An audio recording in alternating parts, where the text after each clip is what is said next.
माघ मास महात्म्य 5वां अध्याय। दत्तात्रेय जी कहते हैं, हे राजन, एक प्राचीन इतिहास कहता हूँ। भृगुवंश में ऋषिका नाम की एक ब्राह्मणी थी जो बाल्यकाल में ही विधवा हो गई थी। वह रेवा नदी के किनारे विंध्याचल पर्वत के नीचे तपस्या करने लगी। वह जितेंद्रिय, सत्यवक्ता, सुशील, दानशीलता तथा तप करके देह को सुखाने वाली थी। वह अग्नि में आहुति देकर उच्च वृत्ति द्वारा छठे खाल में भोजन करती थी।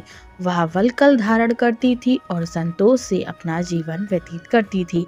उसने रेवा और कपिल नदी के संगम में 60 वर्ष तक माघ स्नान किया और फिर वहीं पर ही मृत्यु को प्राप्त हो गई। माघ स्नान के फल से वह दिव्य 4000 वर्ष तक विष्णु लोक में वास करके सुंद और उपसंद दैत्यों का नाश करने के लिए ब्रह्मा द्वारा तिलोत्तमा नाम की अप्सरा के रूप में ब्रह्मलोक में उत्पन्न हुई। वह अत्यंत रूपवती, गान विद्या में अति प्रवीण तथा मुकुट कुंडल से शोभायमान थी। उसका रूप, यौवन और सौंदर्य देखकर ब्रह्मा भी चकित हो गए।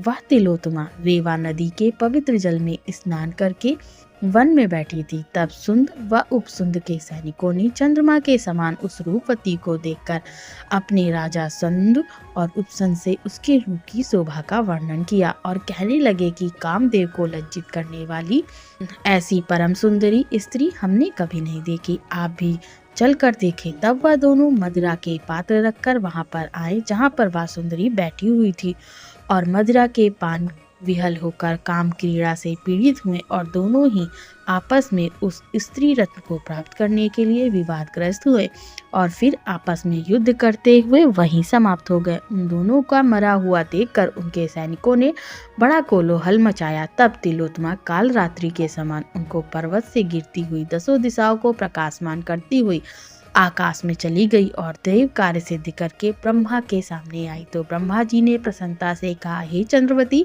मैंने तुमको सूर्य के रथ पर स्थान दिया है। जब तक आकाश में सूर्य स्थित है, नाना प्रकार के भोगों को भोगो। सो हे राजन, वह ब्राह्मणी अब भी सूर्य के रथ पर माघ स्नान के उत्तम भोगों को भोग रही है। इसलिए श्रद्धावान पुरुषों को उत्तम गति पाने के लिए यत्न के साथ माघ मास में विधि पूर्वक स्नान करना चाहिए। जय श्री कृष्ण।